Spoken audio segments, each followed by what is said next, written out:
கையால துவைச்சு வைங்க. அமோகமா இருக்கும் தம்பி. சுகமாயி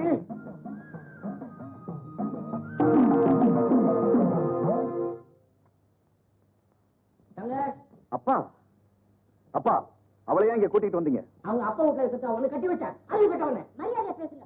இப்ப என் மகன் கலெக்டர். வாய மூடி. டில்லிக்கு ராஜாவானாலும் தள்ளிக்கு பிள்ளை தாண்டி கலெக்டர் கலெக்டர். கட்லூரோட வாழ தெரியல இந்த மாவட்டத்தை எப்படி காப்பாத்த போறாங்க? அப்பா நடந்த விஷயம் தெரியாம தெரிஞ்சுதான்டா பேசுறேன். எல்லாம் என் மருமக 1க்கு 10 மடங்கா புட்டு புட்டு புட்டு புட்டு புட்டு சொல்லிவிட்டாடா. நீ சும்மா இருமா, எல்லாம் நான் விசாரிச்சுக்கிறேன். ஏண்டா ஏண்டா டேய், ஆமா என் மருமகளை விட உனக்கு ஒரு பியூன் வசதியா போயிட்டானடா. அப்படி கேளுங்க மாமா. நான் என்ன அவனை கேட்க போறேன்? நீ உள்ள போமா. ஓ உள்ள நீ. இன்னைக்கு இந்த பையனை நான் கேட்கிற கேள்வியில நாளையில இருந்து உங்ககிட்ட அவன் மூச்சு விட கூடாது. ஏண்டா கண்ணு, நீ ரொம்ப பொறுமைசாலியாச்சே, உனக்கு எப்படிப்பா கோவம் வந்துச்சு? அவ கேட்கிற கேள்விக்கெல்லாம் என் பிள்ளை தலையாட்டுமா?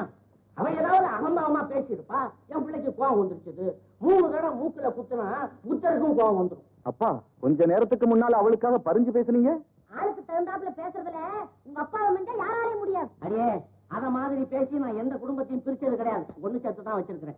ஏண்டா தம்பி, அவதான் புத்தி இல்லாம அதிக பிரச்சனை பேசியிருப்பா. நீ கொஞ்சம் அட்ஜஸ்ட் பண்ணி போக கூடாது? அப்பா அவ கேவலமா பியூன்னு சொன்னது யார தெரியுமா? நம்ம ராமுவே. அது உங்களுக்கு எப்படி தெரியும்? ஆனா அவன் லெட்டர் போட்டுட்டாங்கடா, நாங்க 2 பேரும் ஊரை விட்டு போறோம். அப்படியா?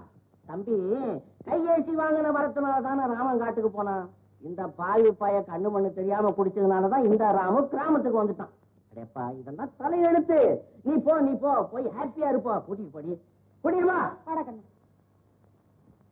அப்பா நினைச்சு வந்த காரியம் முடிஞ்சது.